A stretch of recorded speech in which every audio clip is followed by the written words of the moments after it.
They called him the architect of organized crime, but every empire, no matter how golden, leaves fingerprints in the dust. The story of Charles Lucky Luciano was never just about survival. It was about construction, a blueprint sketched in blood, cemented in loyalty, and polished with charm. If the night before painted him as a king surveying his kingdom, then this part of the tale shows how he built that kingdom from the dirt and sweat of New York's underworld. Picture the city in the 1920s, jazz pouring from speakeasies, cops on the take, immigrants crowding into tenements where the walls sweated with heat in the summer and froze solid in the winter. The Prohibition Act had turned America dry on paper, but in practice, the booze flowed more freely than ever. And the men who controlled the flow controlled the city. Luciano wasn't just another gangster running a corner. No, he had vision. Where others saw street fights and petty rackets, Lucky saw infrastructure. He was tired of watching old bosses like Joe Masuria and Salvatore Maranzano run the mafia like it was still some dusty Sicilian feud. He wanted modernity, an organization that wasn't shackled to the past but designed for the future. And so he built. First came alliances. Meyer Lansky, the Jewish kid with glasses who could calculate odds faster than a bookmaker could shuffle cards. Then Benjamin Bugsy Siegel, wild, unpredictable, violent, but loyal to his core. And Frank Costello, the politician's friend, the diplomat in a silk suit, always greasing palms in City Hall. Together they formed something New York hadn't seen before, a crime syndicate that didn't care about old-world bloodlines, but about efficiency. Luciano understood America better than most men who were born in it. He knew this wasn't about Sicilian pride. This was about money. Power. Influence. And he would make sure that every racket, from the prostitutes on 10th Avenue to the slot machines in Harlem, fed into his system. The structure was simple but brilliant. Each racket was a piece of the puzzle: gambling, narcotics, prostitution, unions, even legitimate businesses that acted as fronts. Luciano didn't micromanage. He delegated. He let men like Costello handle politics, Lansky handle finances, Siegel handle enforcement. He stood at the top, orchestrating the flow like a maestro conducting a symphony. And the city bowed to the music. For the common New Yorker, Luciano's empire was invisible until it wasn't. You'd step into a speakeasy after work and not realize the whiskey in your glass had passed through half a dozen hands, each taking their cut before Luciano got the final slice. You'd hail a cab and not know the company paid protection money that trickled back to him. The beauty of Luciano's system was that it was everywhere and nowhere, an invisible tax on the city's vices. But Luciano wasn't just a businessman. He was ruthless when he needed to be. The 1930s gang wars proved it. When Joe Masuria demanded loyalty, Luciano smiled, shook his hand, and then arranged the bullets that ended his reign in a Coney Island restaurant. When Maranzano tried to crown himself boss of bosses, Luciano didn't hesitate. He sent his men disguised as government agents, and in a matter of minutes, Maranzano lay bleeding on the floor of his office, riddled with knife wounds and bullets. Those hits weren't just violence. They were statements. Luciano wasn't interested in playing under the old rules. He was rewriting them. And in their place, he created something America had never seen: the Commission. The Commission was his true masterpiece, a governing board of bosses from the major crime families, sitting together like businessmen, deciding disputes and dividing territories without the endless bloodshed of the past. It was democracy in the underworld, twisted, yes, but effective. And Luciano sat at its head, not as a dictator, but as a chairman who made sure the machine kept running. From the outside, he looked untouchable. He wore tailored suits from Savile Row, dined in the best restaurants, lived in the Waldorf Towers like royalty. He mingled with movie stars, politicians, judges. He had charm, an easy smile, a warm handshake, the kind of charisma that made enemies hesitate before pulling the trigger. Lucky knew how to play both sides of the street. He could talk the language of the tough guys in smoky backrooms and the language of high society in gilded ballrooms. But every empire, no matter how polished, left cracks. And the cracks in Luciano's empire were hidden in the very businesses that made him rich. Take prostitution, it was the backbone of his operations, lucrative, ever-growing, hard to police. But it also left him vulnerable. Women pulled into the trade, roughed up by pimps, whispered to friends who whispered to reporters. Cops raided brothels, sometimes by accident, sometimes because they couldn't be paid off in time.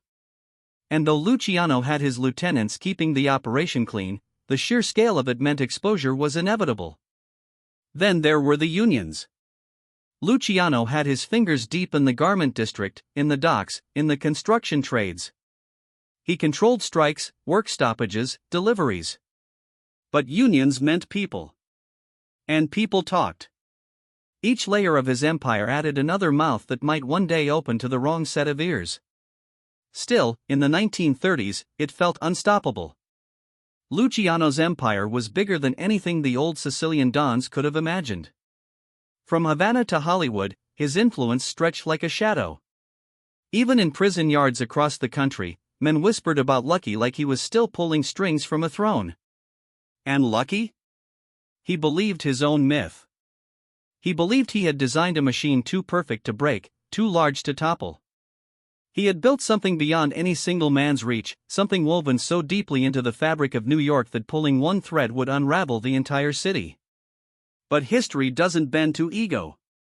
For all Luciano's genius, there was one thing he underestimated: public opinion. In the smoky backrooms where he reigned, he thought only of cops, judges, and rivals. But outside, in the daylight, reformers were speaking louder. Newspapers were writing stories about corruption. Church leaders were railing against vice.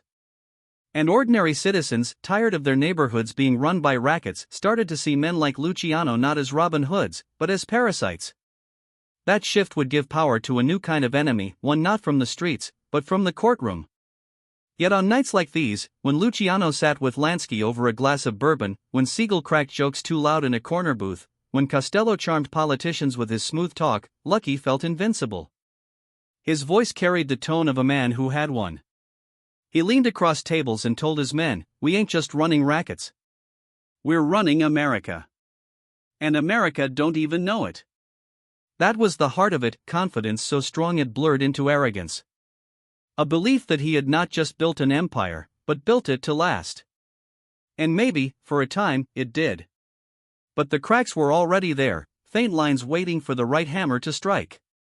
The hammer would come. And it would not come from the barrel of a gun or the edge of a knife.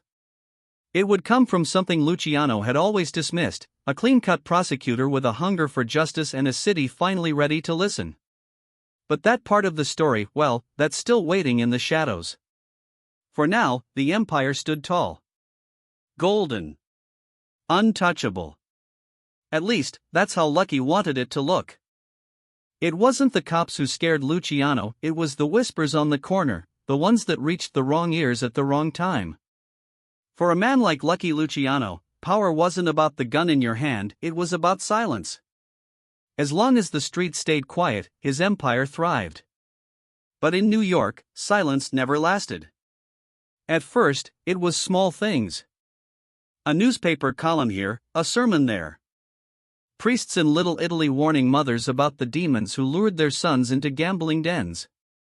Social reformers writing pamphlets about the young girls disappearing into the shadows of brothels. Even the bartenders, the cabbies, the men sweeping sidewalks, they all started to murmur. And those murmurs, like smoke, had a way of drifting higher. Lucky wasn't worried about rival bosses anymore. He had buried Masuria, eliminated Maranzano, and built the commission to keep peace. But what he couldn't bury was public opinion. The whispers on the street grew louder with every headline, every raid, every girl dragged into a precinct to testify about what she'd seen. He'd sit in the Waldorf Towers, sipping his drink, listening as his lieutenants reported raids on brothels, police breathing down gambling dens, a reformist politician making speeches about cleaning up the city. Luciano would smile, wave his hand, and say, "Don't worry. Everyone's got a price. We'll pay it." And for a while, it worked. Judges were paid. Cops were greased. Politicians looked the other way. But money couldn't buy silence forever. The first real crack came from a place Lucky never expected: the newspapers. By the mid-1930s, reporters were tired of writing puff pieces about crime waves. They wanted names, faces, stories that sold papers. And what better story than the smiling, well-dressed man living like a king at the Waldorf while the city drowned in vice? Articles painted Luciano not as a businessman but as the spider at the center of a filthy web. They named him the father of organized vice. They linked him to the girls on street corners, the gamblers losing their paychecks, the dock workers bullied into silence. And slowly, the public began to see him not as untouchable, but as responsible. Luciano could laugh off rivals. He could bribe judges. But the press? The press gave a voice to the people, and that voice was getting angrier by the day. Then came the reformers. Middle-class women in pearls and gloves marching through neighborhoods, demanding the police clean up brothels. Ministers giving fire and brimstone sermons about the corruption of the soul.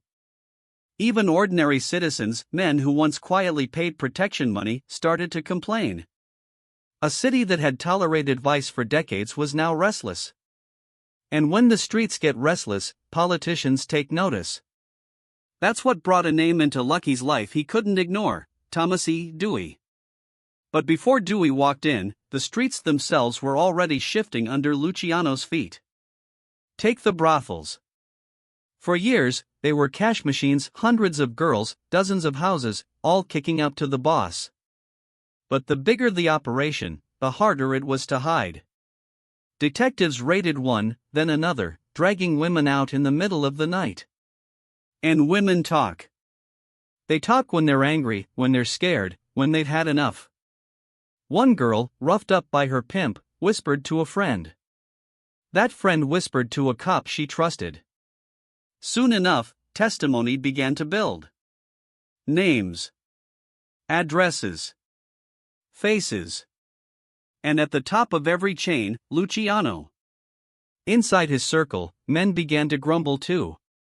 Not about loyalty, they still feared and respected Lucky, but about the heat. Too much attention. Too much noise. What had once been a smooth-running empire now felt like it was attracting a spotlight. Lucky himself would shrug it off. He'd lean back, light a cigarette, and say, "This city's built on vice. You think they can shut down what people want? Let 'em try." But deep down, even he knew the tone had changed. The whispers weren't about how powerful he was anymore. They were about how long he could last. The tension played out in contrasts. On one side, Luciano throwing parties, mingling with celebrities, living like royalty. On the other, backroom meetings where cops, reformers, and prosecutors studied maps of brothel locations, building a case piece by piece. The pace of his life didn't slow, he was too confident for that, but the walls were inching closer. One night, walking out of the Waldorf, a young reporter called his name, Mr. Luciano. Mr. Luciano. How do you respond to the accusations about the vice raids? Lucky flashed a smile, tipped his hat, and kept walking. To the reporter, it looked like charm. To Lucky, it was calculation. Never give them a headline they can use. Still, the damage was done. Every paper that printed his name tightened the noose. Every whisper on the street became a warning. Because that was the cruelest trick of New York: power came from the shadows, but downfall came in the daylight. And once the streets started talking, there was no silencing them again. The final straw wasn't bullets. It wasn't betrayal from inside his crew. It was a shift in perception. The people of New York were ready to see Lucky Luciano not as a businessman, but as a criminal. And once they decided that, the law had all the cover it needed to move in. He didn't know it yet, not fully. But the whispers had already written his fate. And in the distance, Thomas Dewey was preparing to turn whispers into war cries. Some men were born for the streets. Others for the courtroom. And when Thomas Dewey walked in, even the mob felt a chill. The streets had always belonged to Luciano. He understood them like a gambler understands the roll of dice: chaotic, dangerous, but always with odds that could be tilted in your favor. But what he didn't understand, not fully, not yet, was the courtroom. That was a battlefield where charm and intimidation didn't count, where a judge's gavel could do more damage than a Tommy gun. And stepping onto that battlefield was a man named Thomas E. Dewey. Dewey wasn't a man built for the shadows. He wasn't one to drink in smoky speakeasies or cut deals in backrooms. He was something different, a new kind of warrior. Clean-cut, sharp-eyed, with a voice that carried the clipped precision of a man who believed every word he spoke was the truth. Born in Michigan, raised with Midwest discipline, Dewey carried himself like the law had stitched itself into his very bones. By the 1930s, New York's politicians knew his name. The press painted him as incorruptible. Where cops could be bought and judges leaned, Dewey stood straight, stiff, almost unnervingly so. To the ordinary citizen sick of crime, he was a hero in his suit. And to Lucky Luciano, he was a problem that couldn't be bribed, threatened, or silenced. Dewey had fire in his eyes, but it wasn't wild. It was controlled, focused, almost surgical. He didn't rant. He didn't posture. He studied. He listened. And when he struck, it was with precision. When the whispers about Luciano's empire grew too loud, the city needed a face to lead the charge. Reformers wanted action, voters demanded justice, and newspapers were already sharpening their ink. Dewey stepped forward, appointed special prosecutor with one mission: tear down organized crime at its root. He didn't come for Luciano first. That would have been suicide. Going straight for the kingpin without building a case was a recipe for failure. Instead, Dewey started at the edges. Raids on brothels. Wiretaps. Informants.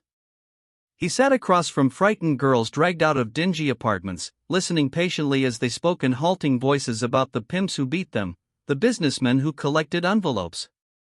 Every word was a puzzle piece, and Dewey's office pinned them on boards, drawing lines, connecting names. Slowly, a picture formed. And at the center, glowing like a target, was Luciano. What made Dewey dangerous wasn't just his ambition, it was his image. He didn't look like a gangster. He didn't sound like one. He looked like the neighbor you trusted to mow your lawn, the teacher who never lost his patience. And that made people believe him. When Dewey said Lucky Luciano was running a vast vice empire, ordinary citizens didn't shrug it off as gossip. They nodded. They cheered. They wanted more.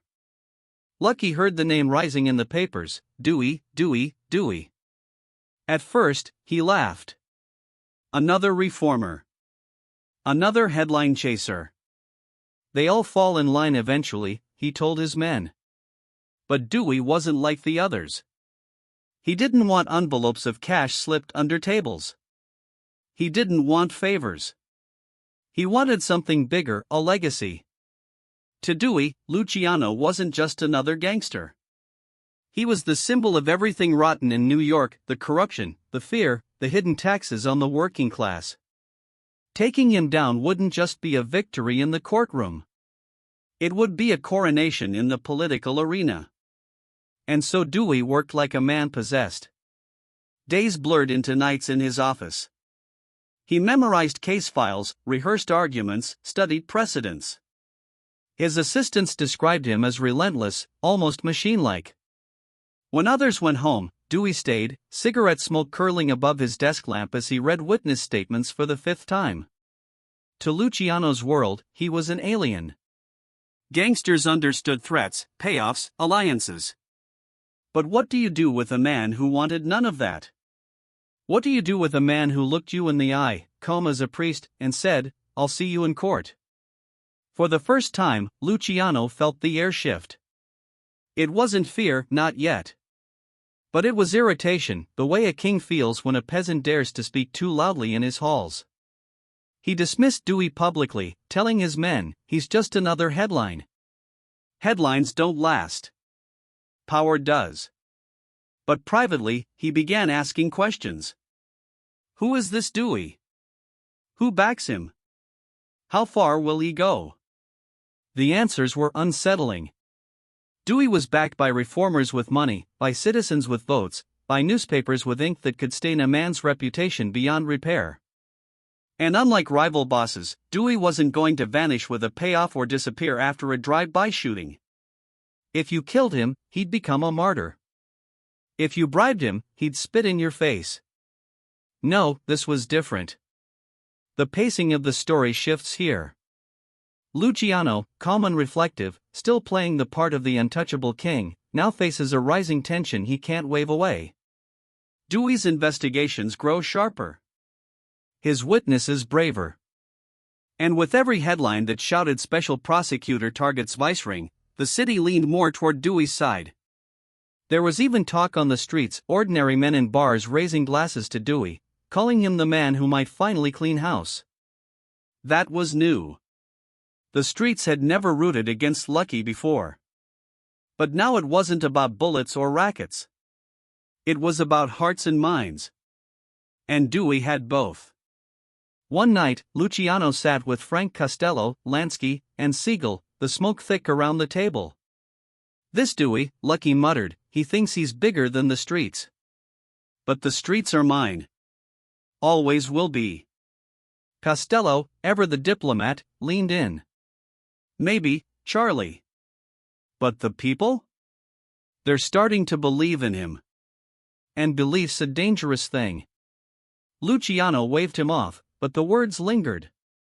Belief. Not something he could buy. Not something he could muscle. Belief was slippery, and once it turned against you, there was no dragging it back. And so the duel began. One man, the street king, ruling from shadows and whispers. The other, the prosecutor with fire in his eyes, ruling from the light of the courtroom.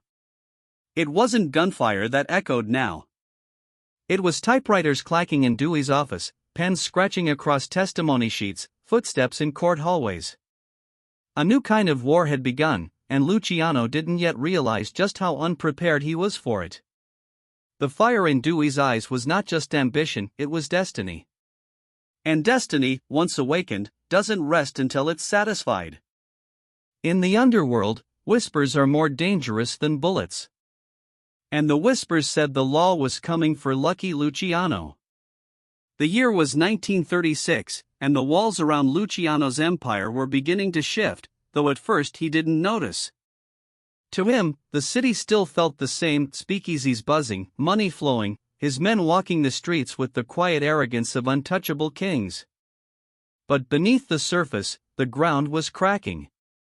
Thomas Dewey's office was working day and night, assembling pieces of a case like clockmakers fitting gears. Brothels across Manhattan were being raided. Girls who once believed the mob was their only shield were now testifying in whispers. Police reports stacked higher and higher on Dewey's desk. Each statement was another thread in the net that was closing around Luciano. At first, Lucky dismissed the raids as noise. The law had always come poking around, rattling cages, making arrests that meant nothing. Brothel madams could be paid, girls could be silenced, and the judges? They'd always bent when the money was right. It was a rhythm Luciano knew too well. But this time the rhythm was off. This time, silence couldn't be bought so easily. Because this wasn't the cops running a routine bust. This was Dewey. And Dewey didn't care about envelopes stuffed with cash or promises whispered in smoke-filled rooms. He cared about testimony. About evidence. About the one thing gangsters always thought they could outrun, the truth. Every week, Dewey's team dragged in more witnesses. Some cried. Some trembled. Some swore they'd never say a word. But Dewey had a way of steadying them, reminding them they weren't alone. For the first time, these women, who had lived at the mercy of Luciano's men, saw a glimmer of hope. A chance to stand against the empire that had owned their nights and stolen their dignity. And when they spoke, the net grew tighter. The newspapers fed on it like wolves. Headlines screamed about the Vice King of New York, about the prostitution rackets that dirted the city. Pictures of Dewey appeared on front pages, his clean face and piercing eyes staring out like a promise of justice. To the public, it was a story worth following. And every headline was another blow to Luciano's image of invincibility. Inside Luciano's world, panic began to creep in. His men whispered about Dewey's raids. Some questioned whether the bosses should lie low, pull back, wait for the storm to pass. But Lucky? He refused to bend. To bend was to show weakness, and weakness was something he could never afford. One night, sitting with Costello and Lansky in a dim backroom, Luciano leaned forward, cigar smoke curling above him. He wants a war in court? Fine. But nobody brings down Lucky Luciano with words. Yet even as he spoke, the pressure was building. Informants were flipping. Witnesses were lining up. And in the streets, for the first time, people were speaking Dewey's name with respect, almost with awe. It was a shift Luciano couldn't control. The irony wasn't lost on him. For years, Luciano had mastered the art of control, controlling men, businesses, even politicians. But here was a prosecutor, quiet and relentless, who couldn't be bought or scared off. A man who used the law the way Luciano used fear. The turning point came when Dewey's investigators tied the prostitution rackets directly to Luciano himself. It wasn't enough to say he was a gangster. Dewey wanted more. He wanted proof that the man at the top wasn't just profiting from crime, he was orchestrating it. And slowly, proof arrived. Testimonies placed Luciano's men collecting envelopes, giving orders, enforcing rules. The trail pointed upward, and though Luciano never touched the street operations himself, the whispers all led back to him. The bosses in the commission began to murmur. Some wondered if Lucky's arrogance had finally brought too much heat. Others stayed loyal, knowing Luciano had carried them this far. But in the back of every mind was the same question, what if Dewey really can pull this off? The net was closing, and the hunter was patient. Luciano, for the first time, felt something he rarely admitted: unease. He tightened security, spoke carefully, avoided unnecessary appearances. But no matter how cautious he was, the case was building without him even stepping foot in a courtroom. And the city was watching. Watching as Dewey collected voices. Watching as headlines painted Luciano not as a businessman, not as a powerful figure, but as the face of vice itself. In the underworld, rumors travel faster than bullets. And the rumor was clear: Lucky Luciano was being hunted not by a rival, not by a thug with a gun, but by a prosecutor with fire in his eyes. And that kind of hunter never missed. The stage was set. The jury of public opinion had already begun its trial. And Lucky Luciano, the man who had ruled the streets with an iron grip, was about to discover that the courtroom was a different kind of battlefield, one where charm and intimidation held no sway, and where the truth, sharpened by Dewey's relentless pursuit, could cut deeper than any knife. The net was tightening. And soon, there would be no escape. They said the courtroom wasn't built for men like Lucky Luciano, but that summer of 1936, the entire world watched as he walked in dressed sharp and dared the law to take him down.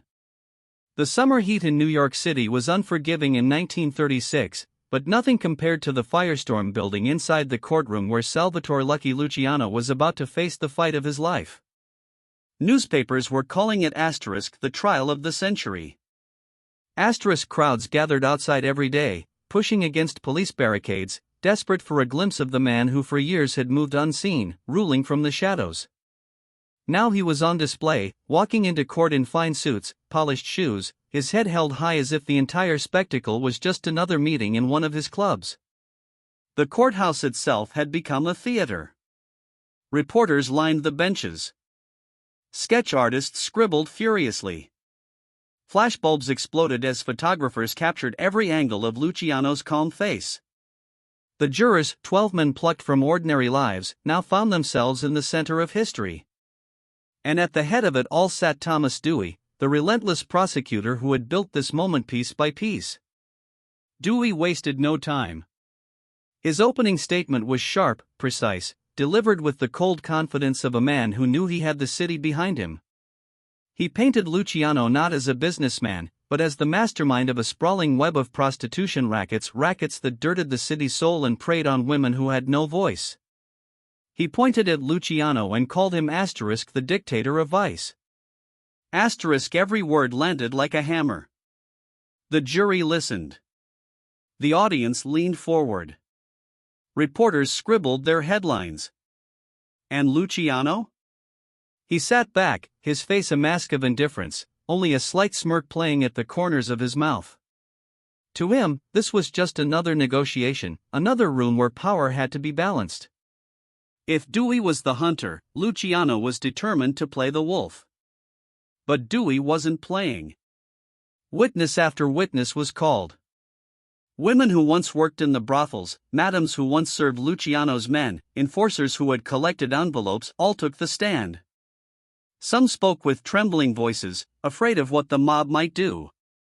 Others spoke with anger, their words sharpened by years of exploitation. One by one, they told stories that dragged Luciano's name into the light, tying him directly to the machinery of vice that operated across Manhattan. Luciano's defense team struck back hard. His lawyers were seasoned, sharp-tongued men who grilled every witness, trying to break their credibility. They suggested the women were lying for revenge, that Dewey's office had pressured them, that the entire trial was a show staged for headlines. And sometimes their tactics worked, jurors shifted uncomfortably, reporters scribbled doubts. But Dewey never lost momentum. For every shaky testimony, he had another ready, stronger, steadier, hammering the same truth. Luciano was at the center of it all. The tension inside the courtroom was electric. Each day felt like a battle, the air thick with smoke from cigarettes, sweat from the packed audience, and the weight of history pressing down on everyone present. Outside, New Yorkers lined the streets reading the latest headlines, arguing in barber shops and bars. Some still admired Luciano, the immigrant boy who rose from nothing to become a king. Others prayed Dewey would finally bring him down, proof that the law could beat the mob. And through it all, Luciano never broke his mask. He walked in each day with confidence, nodded to familiar faces, even cracked small smiles. His calmness was its own weapon, a message to his men and to the world. They can put me on trial, but they'll never break Lucky Luciano. Behind the calm, though, the pressure was building. Each witness tightened the noose, each headline chipped away at the myth of invincibility. Luciano knew it. His closest allies Costello, Lansky, Genovese, knew it too. They sat in the gallery sometimes, watching their friend fight for his life, their faces carved from stone. To them, this wasn't just about Luciano. It was about whether the entire commission, the empire they had built together, could survive when one of its kings was dragged into the spotlight. Dewey's strategy was brilliant. He didn't just rely on testimony. He used records, police reports, even coded conversations that had been intercepted. Piece by piece, he built a picture that was impossible to ignore.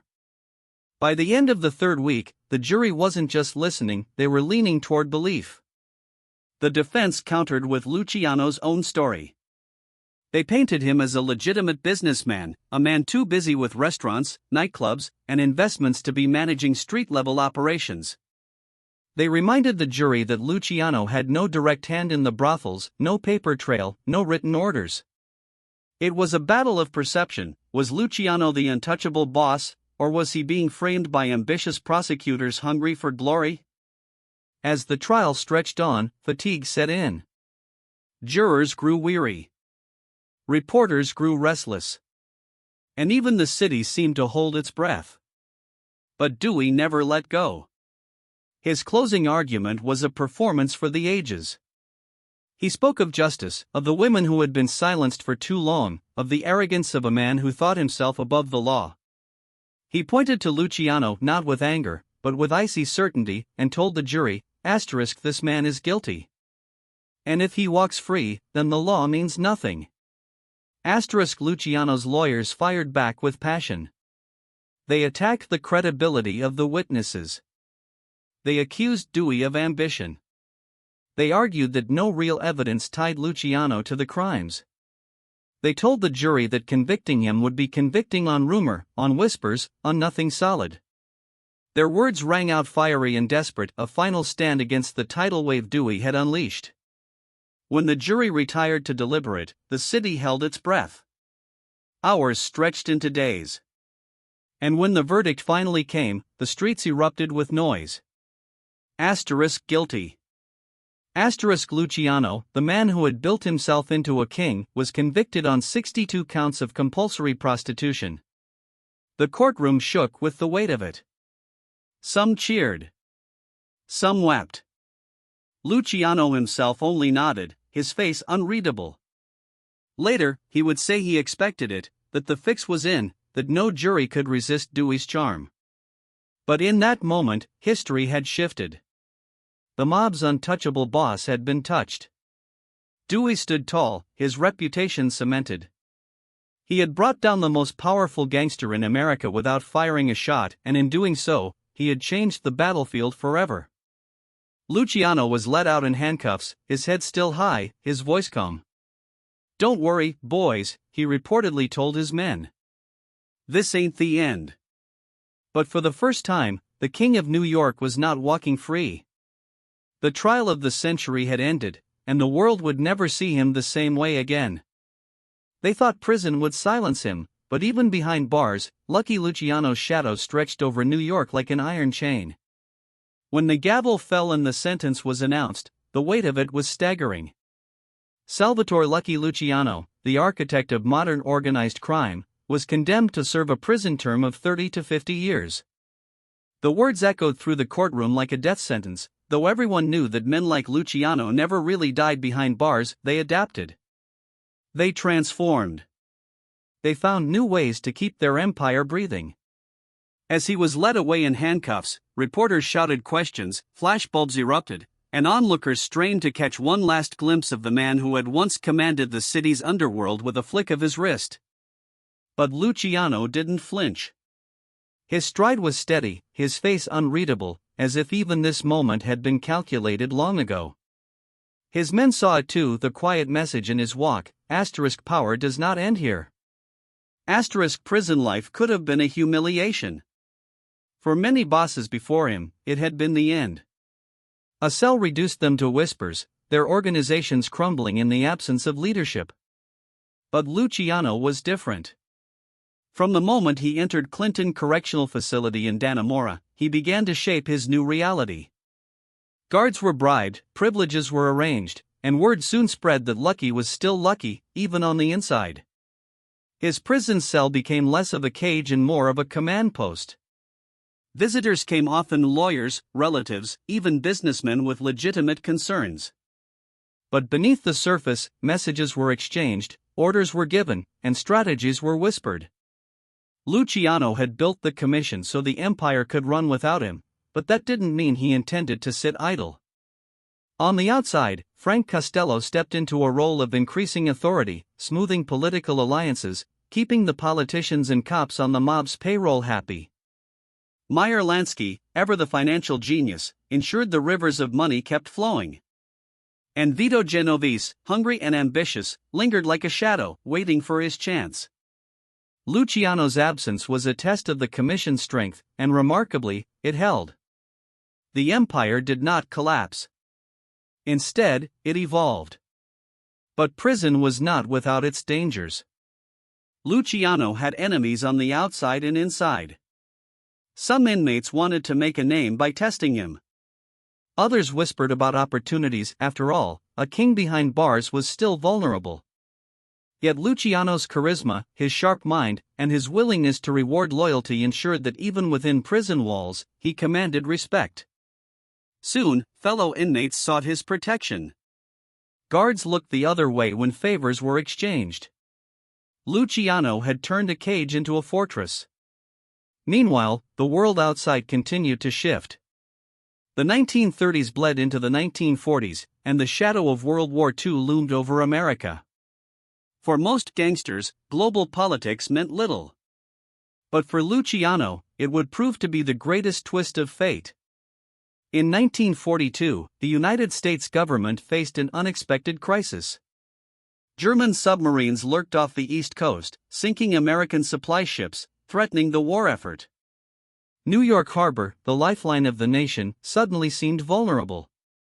And then came the fear of sabotage. Dockworkers, many of them connected to organized crime, controlled the flow of goods in and out of the city. How could the government ensure loyalty, prevent enemy infiltration, and secure the port? The answer came from an unlikely source, Lucky Luciano. Officials reached out through intermediaries, quietly negotiating what became known as Operation Underworld. In exchange for his cooperation, Luciano could influence the longshoremen, guarantee the safety of the docks, and even assist in intelligence gathering for the Allied invasion of Sicily. The government, desperate and pragmatic, chose to deal with the devil they knew.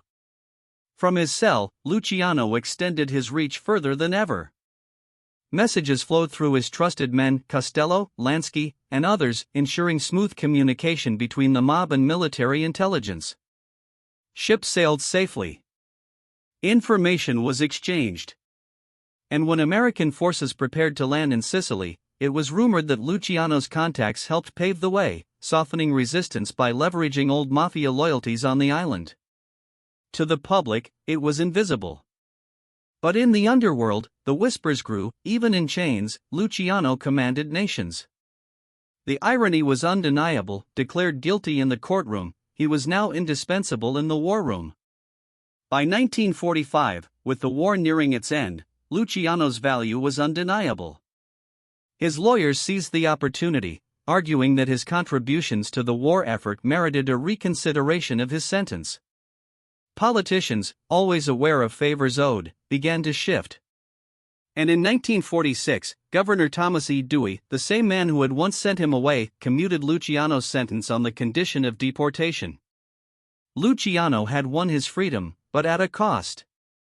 He was forced to leave the country he had shaped, exiled to Italy, far from the empire he had built. Yet even in exile, his legend only grew.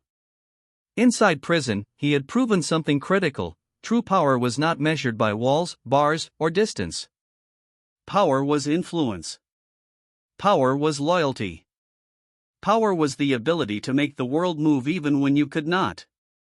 And Luciano, more than any other gangster of his age, had shown that even chains could not hold a man who had rewired the very system around him. The image of Luciano walking free, older, sharper, carrying himself with the same unbroken confidence, was burned into the minds of his men and his enemies alike. They called it exile. He called it strategy. They thought deportation was the end of Lucky Luciano's story, but exile only gave him a new throne, a new empire, and a new kind of power. The ship that carried Charles Lucky Luciano away from New York in 1946 was supposed to mark the end of an era. Shackled by the terms of his commuted sentence, he was deported to Italy, a land he had left as a boy, now a stranger to him. The U.S. government celebrated. Thomas Dewey could claim victory. The newspapers called it justice. Yet for the underworld, the whispers told a different tale. This was not an ending. It was the rebirth of a legend. When Luciano disembarked in Naples, the docks were crowded with curious onlookers. Some saw him as a hero, others as a dangerous criminal sent back to rot where he came from. But for Luciano, Italy was not a punishment. It was an opportunity. He had been stripped of his American kingdom, but he carried with him something far more valuable: the blueprint of organized crime, the very system he had designed. Naples was war-torn, its economy shattered, its black markets thriving. American soldiers and sailors flooded the streets, and with them came opportunity. Cigarettes, liquor, and goods rationed in America flowed freely through the hands of hustlers and smugglers. Luciano stepped into this chaos with the same calm calculation he had once brought to Manhattan. He was older, yes, but his instincts were razor-sharp. He began quietly at first, establishing contacts with local figures who controlled smuggling routes and black market trades. Soon, word spread Lucky Luciano was in Italy, and he was not a man to be ignored. His reputation preceded him, not only from the trial in America but from the whispers that had traveled across the Atlantic during the war. He was the man who had once ruled New York. The man who had made the commission. The man who had turned prison into a fortress. Yet exile was not without pain. Luciano longed for the streets of Manhattan, for the rhythm of New York nights, for the empire he had left behind.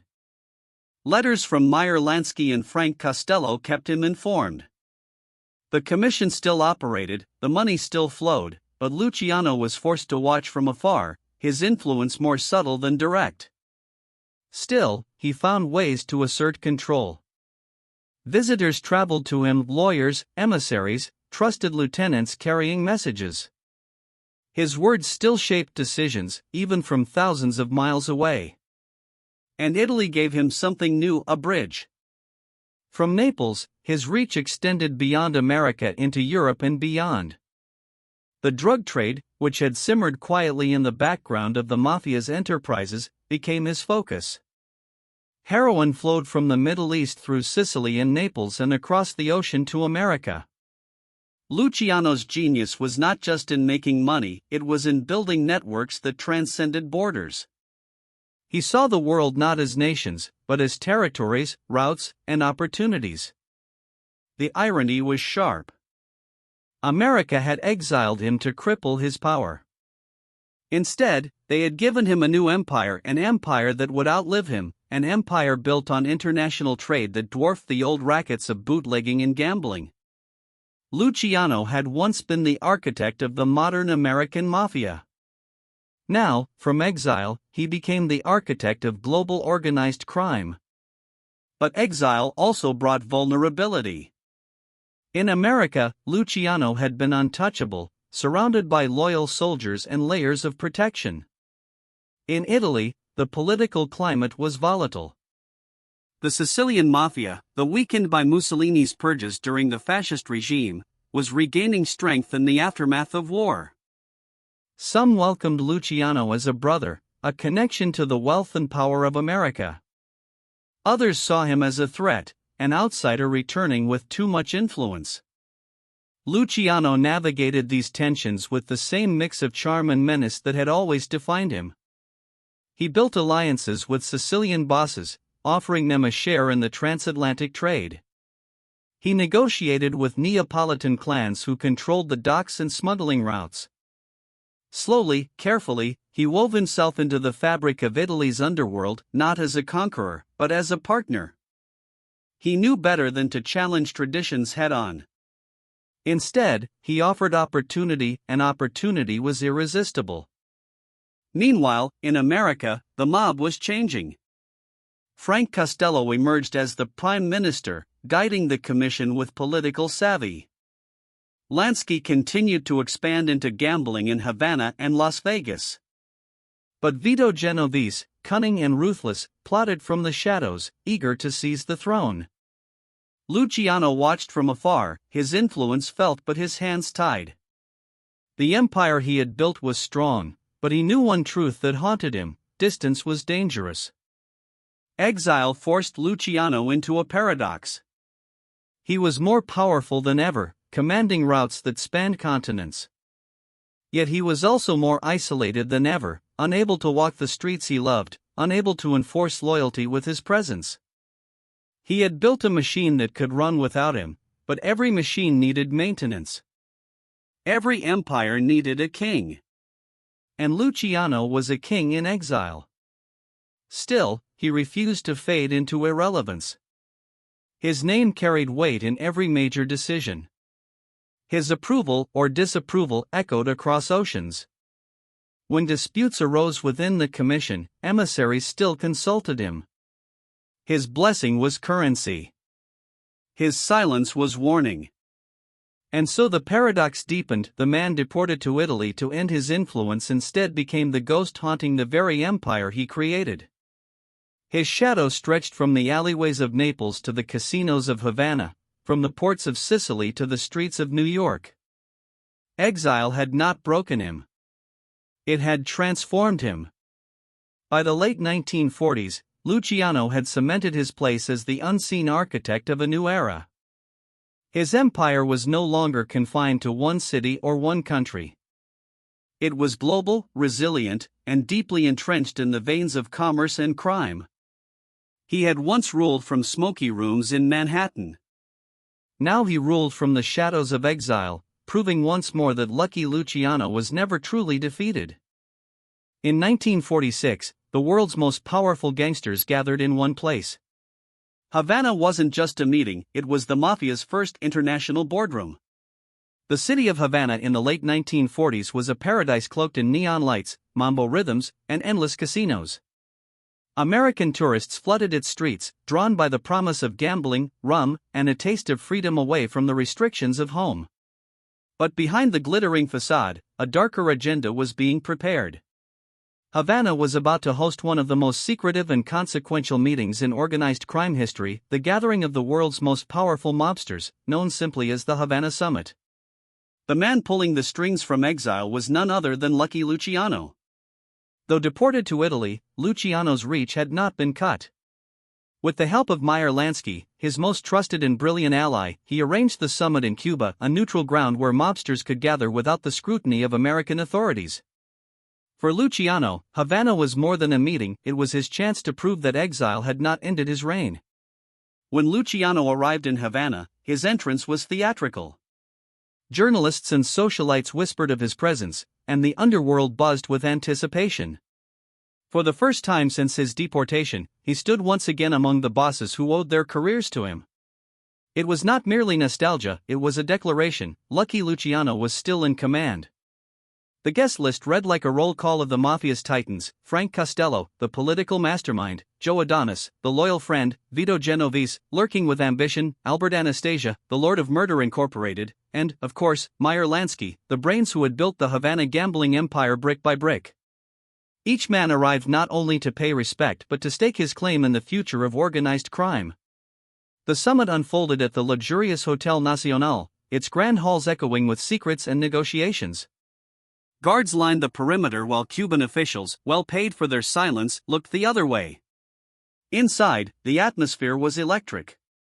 Men who commanded armies of killers and fortunes of millions sat together like corporate executives, discussing business strategies with the calm precision of bankers. At the heart of the agenda was one thing: narcotics. Until then, the Mafia had treated the drug trade cautiously. It was profitable, yes, but dangerous. Sentences for narcotics were harsher, and public backlash stronger. But Luciano saw further. He argued that heroin and cocaine would be the empire's future, bringing profits beyond imagination. His vision was not limited to New York or even America. He spoke of global networks, of supply routes from Asia and the Middle East, of distribution lines through Europe and the Americas. Some bosses hesitated. Drugs carried risks that gambling and bootlegging never had. But Luciano's logic was hard to deny. The profits were staggering, and demand was growing. With Lansky's support, the proposal gained momentum. The Havana Summit, in effect, marked the Mafia's full embrace of the international drug trade, a decision that would reshape organized crime for decades. But Havana was not just about business. It was about power.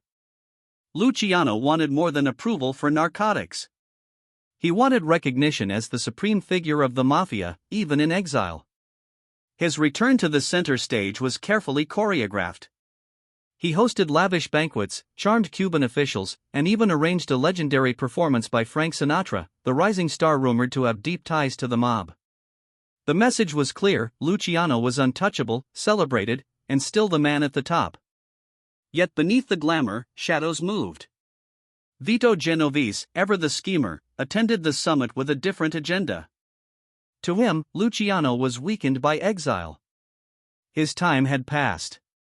Genovese whispered in corners, plotting his own rise, convincing others that the future of the Mafia should be his.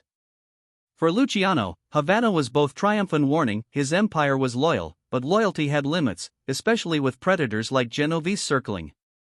The most dramatic moment of the summit came when Luciano stood before the gathered bosses and delivered a speech that echoed his vision. He spoke not of crime, but of business. Not of violence, but of strategy. He reminded them of what he had created in America: the commission, the order, the rules that had turned gangsters into businessmen. Now, he declared, it was time to expand further, to think not as men of New York, but as men of the world. Applause followed, but so did unease. To some, Luciano sounded like a king demanding tribute. To others, he was the prophet of a new age. Whatever the reaction, one truth was undeniable: Lucky Luciano still commanded the room. Outside the walls of the Hotel Nacional, Havana danced on, oblivious to the decisions that would shape history. Tourists gambled away fortunes, showgirls dazzled in cabarets, and the city pulsed with music. But in the smoke-filled conference rooms, empires were being drawn on invisible maps. The summit ended with agreements that rippled across continents. The drug trade was sanctioned. Havana itself became a hub for mafia investments, with Lansky leading the charge. Casinos multiplied, money flowed, and Cuba became, for a time, the playground of organized crime. Luciano returned to Italy with his influence reaffirmed, his enemies checked, and his empire expanded. Yet even in victory, the seeds of future battles had been planted. Genovese left Havana burning with ambition, determined to overthrow Luciano's legacy. The embrace of narcotics, though profitable, would bring law enforcement crackdowns fiercer than ever before. And Cuba, though glittering, was a fragile paradise, its fate tied to political winds that no gangster could control. Still, for that brief moment in 1946, Havana was the center of the underworld universe. It was the stage where Lucky Luciano, the exiled king, reclaimed his crown not with bullets, but with vision, charisma, and the sheer weight of his legend. The Havana summit was not just a meeting of criminals. It was the birth of global organized crime, the transformation of the mafia from a national syndicate into an international empire. And at the heart of it all stood Luciano, smiling, calm, forever lucky. Even kings of the underworld cannot escape the weight of time. For Lucky Luciano, the empire he built would eventually crumble not by bullets, but by age, betrayal, and destiny. After the glitter of Havana faded, Lucky Luciano returned to Italy, once again forced into the exile he had never accepted. Though the Havana summit had reaffirmed his power, it also highlighted a painful reality: he could never return to the country he had built his empire in. America, the land that had made him, and the land that had banished him, was gone from his grasp. Italy was his cage, and even though the bars were gilded, they remained bars nonetheless. In Naples, Luciano lived in a paradox. On one hand, he was celebrated as a legend, the gangster who had reshaped the underworld. Young mobsters sought him out for advice, politicians whispered his name with a mix of fear and respect, and newspapers portrayed him as a shadowy figure still pulling strings from afar. On the other hand, his actual power was slipping. The mafia in America had evolved. New bosses were rising, and the commission no longer waited for orders from across the Atlantic. Luciano was an icon, yes, but icons inspire, they do not rule. The years after Havana were marked by constant struggles. Luciano fought for relevance, seeking ways to keep his influence alive. He tried to maintain contacts with Lansky, Costello, and other old allies, but distance and surveillance worked against him. Italian police monitored his every move, and American authorities pressured him relentlessly. Each phone call, each letter, each visitor was scrutinized. Luciano could still command respect, but his commands traveled slower, were obeyed less, and carried less weight. Meanwhile, enemies multiplied. Vito Genovese, once his subordinate, had grown into a formidable power in New York. Genovese saw Luciano's exile as an opportunity to cement his own dominance. He whispered to others that Luciano was a relic of the past, a man living in memories rather than realities. The struggle between Luciano's legacy and Genovese's ambition became one of the defining tensions of the mafia in the 1950s. Luciano's health, too, began to betray him. The years of stress, prison, exile, and constant plotting wore him down. He suffered from heart problems and bouts of illness that reminded him brutally that even legends are mortal.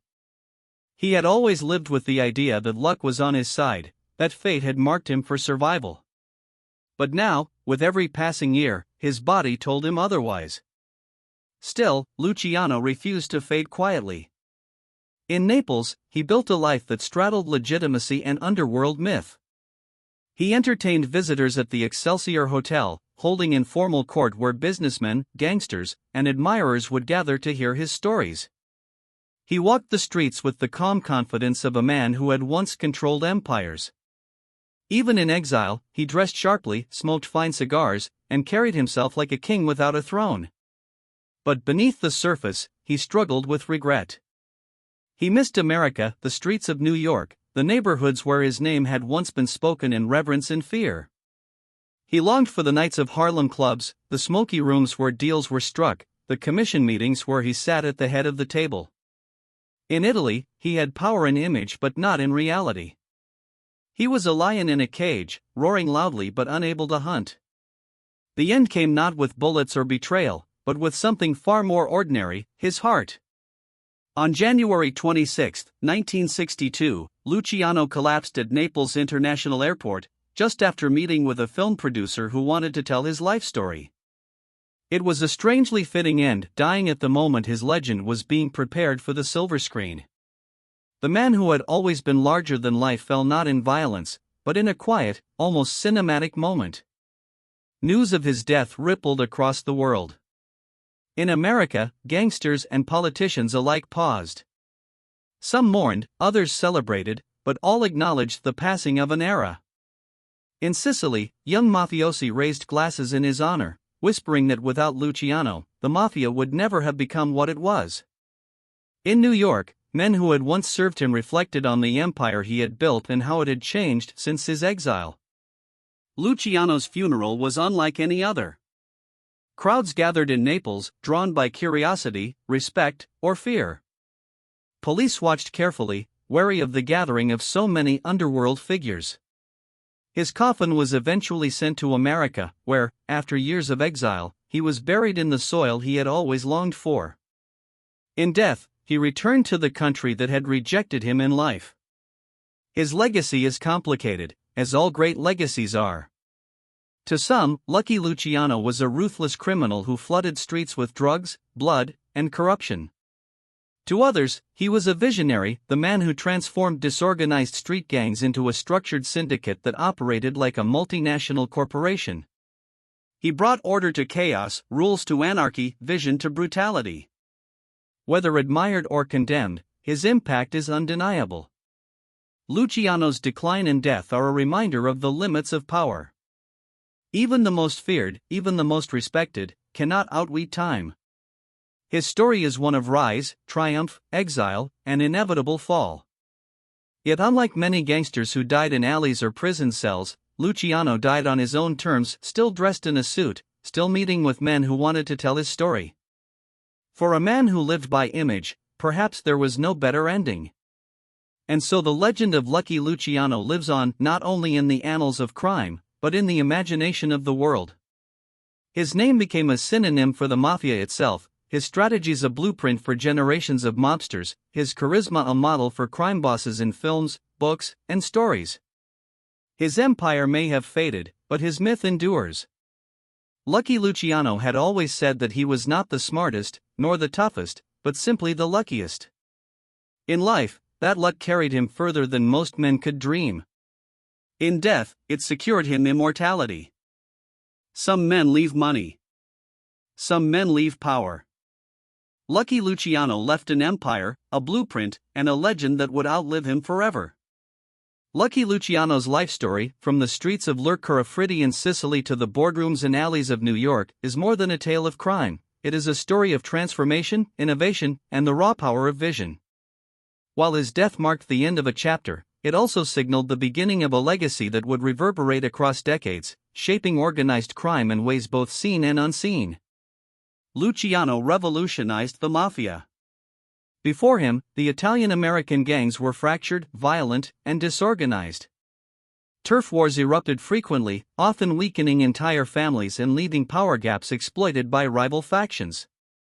Luciano envisioned a different model, one where rival gangs could coexist, disputes could be mediated, and profits maximized. The creation of the Commission was his masterstroke, a governing body where bosses could negotiate, resolve conflicts, and enforce rules without endless bloodshed. This system transformed chaos into order and set the foundation for organized crime as a quasi-corporate structure. The Commission allowed Luciano's influence to outlast him. Even in exile, the syndicate operated according to the principles he had established. Leaders like Frank Costello and Meyer Lansky continued to follow his model, balancing power with diplomacy, violence with strategy, and ambition with loyalty. By codifying a system of governance, Luciano ensured that no single man, least of all himself, would hold absolute control, yet every boss understood the unspoken authority he wielded. Luciano's vision extended beyond organizational structure. He understood money, influence, and perception better than anyone else of his era. Gambling dens, nightclubs, labor unions, and even legitimate businesses were strategically integrated into his network. The flow of cash, the alliances forged with politicians, and the subtle intimidation of rivals all demonstrated a mind that thought not only about today but decades ahead. He recognized that power was most secure when it was diversified, invisible, and reinforced by loyalty.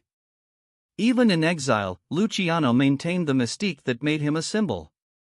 He was not just a man of violence but a man of ideas, a strategist whose reputation traveled faster than his body could.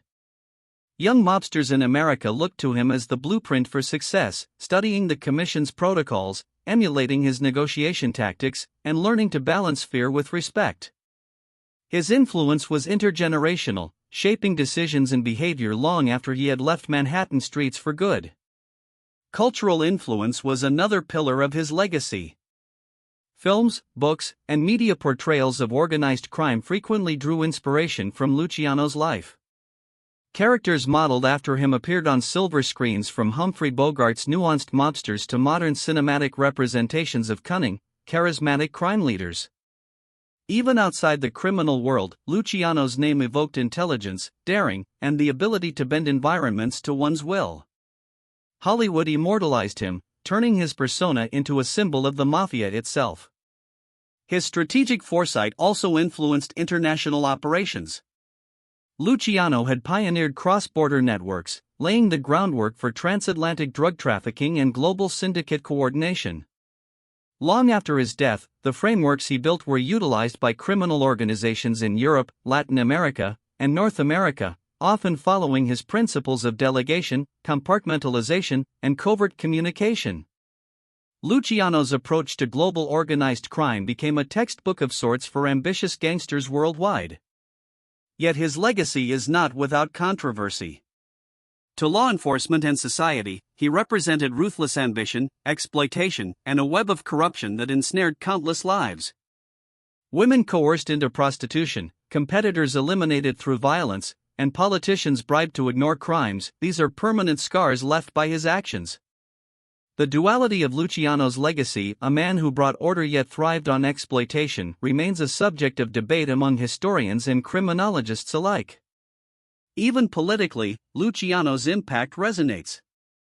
His cooperation during World War II through Operation Underworld demonstrated the complicated intersection of crime, government, and wartime necessity. While controversial, it proved that criminals like Luciano could wield influence even in civic and international crises, foreshadowing the blurred lines between legality and expediency that continue to define modern governance in unexpected ways. Mentorship and succession were also key aspects of his enduring influence. Luciano was not merely a boss, he was a teacher.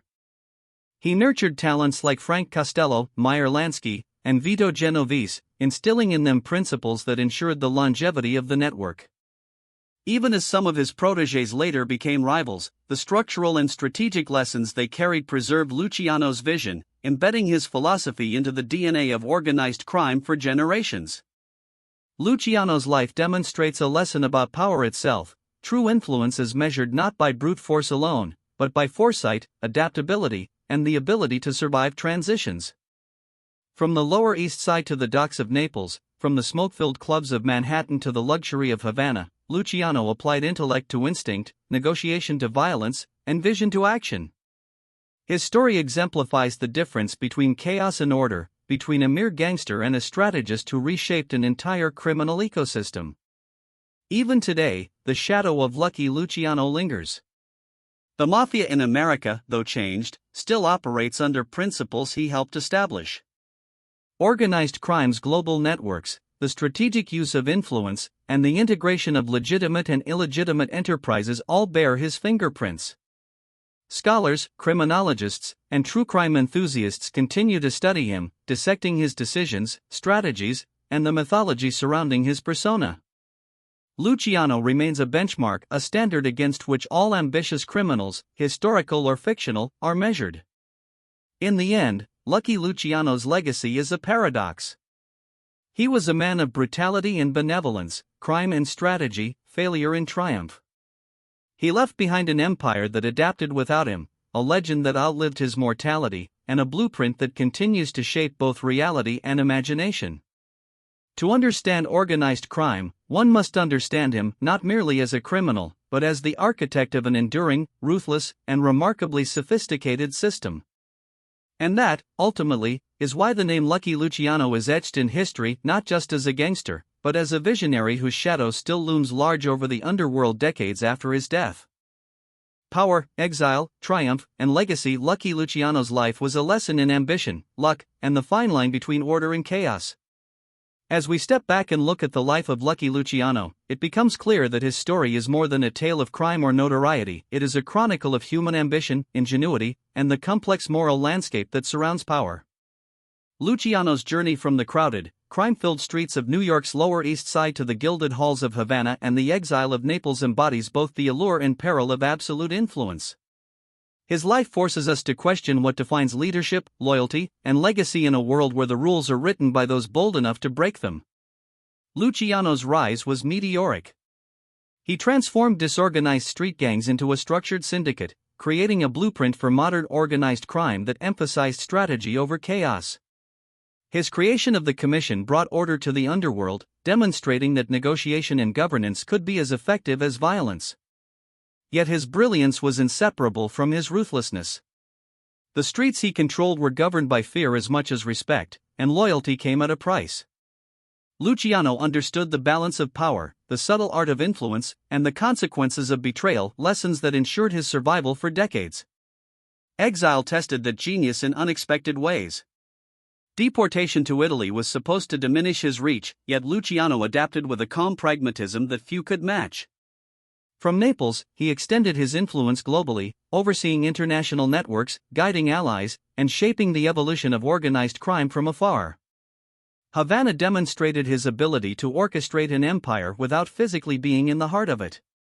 Every decision, every alliance, and every calculated maneuver reinforced a core principle: power is measured by impact, not proximity. The Havana summit in particular epitomized Luciano's strategic mind. By bringing together the world's most powerful mobsters on neutral territory, he consolidated alliances, legitimized future ventures, and ensured his ideas would outlast his presence. His foresight in embracing the international drug trade and expanding into global markets marked a pivotal shift in organized crime, one whose repercussions are still evident in modern criminal enterprises. Luciano understood the potential of networks, the influence of loyalty, and the significance of timing, traits that set him apart from his contemporaries. Yet Luciano's story is also a cautionary tale. Exile, the rise of rivals like Genovese, and the inevitable passage of time revealed that even the most brilliant strategist cannot escape the limitations imposed by mortality. His decline and death serve as reminders that power, while formidable, is never permanent. Age, circumstance, and human frailty are inescapable forces capable of diminishing even the greatest legacies if vigilance falters. Luciano faced these realities with dignity, orchestrating the twilight of his influence even as his health waned, demonstrating that true leadership is as much about preparation for succession as it is about conquest. One of the most enduring aspects of Luciano's legacy is the paradox it presents: a man of crime whose innovations brought structure, stability, and predictability to a world defined by unpredictability. His life illustrates the duality of influence, how intellect can coexist with brutality, how strategy can coexist with instinct, and how vision can survive even when the visionary is gone. These contradictions make Luciano more than a historical figure, they make him a lens through which we can explore the nature of power itself. Luciano's cultural impact cannot be understated. He became an archetype for generations of storytellers, filmmakers, and writers who sought to capture the allure of charisma intertwined with danger. Characters inspired by him continue to populate books, movies, and television, perpetuating the mythos of the cunning, unflappable gangster who operates both within and above the rules. This blending of legend and reality ensures that even decades after his death, the story of Lucky Luciano remains compelling, instructive, and endlessly fascinating. Moreover, his story challenges conventional notions of morality and success. Luciano achieved what few could dream of, but at a cost, to himself, to others, and to society. His rise demanded betrayal, manipulation, and calculated violence. His exile, while a punishment, became a testament to his adaptability. And in death, his legacy became a complex tapestry of admiration, fear, and scholarly intrigue. To study Luciano is to study human ambition in its most unrestrained, calculated, and consequential form. Ultimately, Lucky Luciano's life is a narrative of contrasts, chaos and order, crime and strategy, ambition and limitation, exile and empire. It is a story that forces reflection on what it means to wield power, to leave a legacy, and to navigate a world where the rules are often unspoken and the consequences profound. For audiences fascinated by true crime, mafia history, or the psychology of power, Luciano's journey offers lessons as timeless as they are gripping. As we close the final chapter on his life, we are left with the inescapable truth: Lucky Luciano was not just a gangster. He was a visionary, a strategist, a survivor, and an architect of an empire that would influence generations. The streets he once ruled, the systems he once built, and the legends he inspired continue to echo long after his death. In the end, perhaps the greatest triumph of Lucky Luciano was not the territory he conquered or the enemies he vanquished, but the enduring myth of a man who reshaped the very world around him, proving that true influence extends far beyond walls, borders, or even life itself. Behind every legend is a human being, and behind Lucky Luciano, the man and the myth often collided in ways that still captivate us today. Even decades after his death, Lucky Luciano occupies a unique place in history, a figure who straddles the line between man and myth, between ruthless criminal and visionary strategist. For many, the story of Luciano is larger than life, a tale of cunning, charm, violence, and intelligence. Yet beneath the stories, headlines, and cinematic portrayals lies a real man shaped by circumstance, ambition, and instinct. Understanding him requires peeling back layers of legend to reveal the human decisions, errors, and emotions that defined his existence. Luciano's rise began with humble origins in Sicily and the crowded neighborhoods of New York City. Poverty, discrimination, and the brutal realities of street life forced him to learn quickly how to navigate danger and opportunity. From these roots, he developed traits that would define both his personal style and his criminal strategy: boldness, foresight, adaptability, and an uncanny sense of timing. These traits allowed him to survive and eventually dominate a world defined by unpredictable alliances, constant threats, and the ever-present specter of betrayal. Yet the myth of Lucky Luciano often eclipses the man himself. Hollywood's fascination with mobsters has immortalized his charm, ruthlessness, and cunning, presenting a figure both glamorous and terrifying. Films, books, and television shows portray him as the archetype of the sophisticated gangster, the man who could negotiate peace between rival gangs, manipulate politicians, and orchestrate large-scale operations with the precision of a corporate executive. In reality, Luciano was all of these things, but he was also a man vulnerable to the limitations of his era: exile, illness, aging, and the ambitions of those he once mentored. The duality between myth and reality is especially evident in the Havana summit. To the public and media, it seemed like a glitzy gathering of mobsters. To insiders, it was a strategic masterclass, a demonstration of Luciano's ability to shape alliances, assert influence, and expand his vision internationally. For Luciano, the summit reinforced his personal narrative that even in exile he could assert authority, build networks, and leave an indelible mark on the criminal world. Yet this power was balanced with uncertainty. Rivals like Vito Genovese were constantly maneuvering, reminding Luciano that the myth of invincibility could not shield him from real-world threats. Luciano's personal life adds further depth to the man behind the legend. Despite his criminal reputation, he valued loyalty, intelligence, and discretion. He nurtured relationships with allies who shared his vision, mentored young mobsters, and even collaborated with government officials during World War II to protect American interests, demonstrating pragmatism beyond simple greed or ambition. He also experienced vulnerability, regret, and longing, particularly during his years in exile. Letters from America, news of shifting alliances, and memories of his old empire reminded him that no matter how powerful, he could never fully return to the life he once led. Public perception often romanticized his life while ignoring its harsher realities. Tales of suave charisma, clever negotiations, and strategic brilliance overshadowed the violence, corruption, and exploitation inherent in his operations.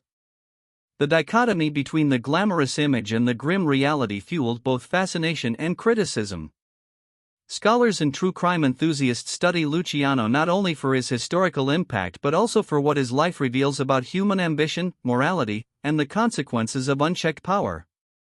The myth of Luciano also shaped the way organized crime evolved. Younger generations of mobsters learned from the legend as much as from the man. The structured syndicate, the commission, the integration of legal and illegal enterprises, these innovations created a model that continues to influence criminal organizations today.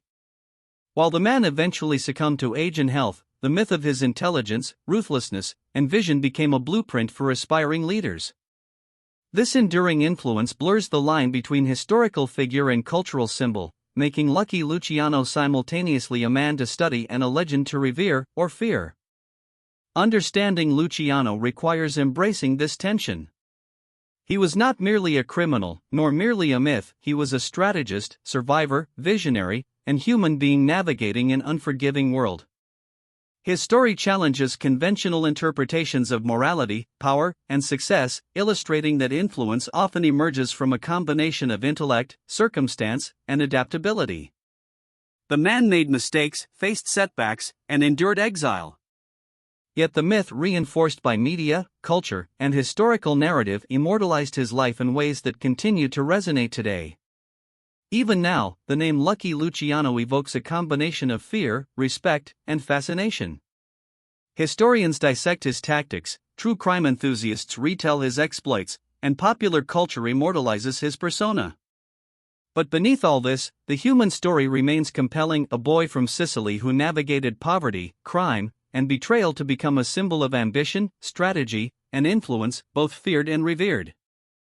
The collision of man and myth in Luciano's life teaches a fundamental lesson: the most enduring legacies are those that blend human ingenuity with the narrative power of storytelling. In the end, Luciano's life exemplifies a timeless paradox. The man was mortal, yet his myth is immortal. His empire was vulnerable, yet his influence remains pervasive. His power was limited by circumstance, yet his strategies shaped generations. By examining both the human and the legendary, we gain a more nuanced understanding of his life, his choices, and the enduring fascination that surrounds the name Lucky Luciano. The story of the myth and the man reminds us that history is not merely the sum of actions, but also the interpretation of them, the lens through which society chooses to remember, celebrate, or condemn. Lucky Luciano, in life and legend, straddles that line perfectly, leaving behind a legacy that is as much about perception as it is about reality, a duality that ensures his story remains compelling for generations to come.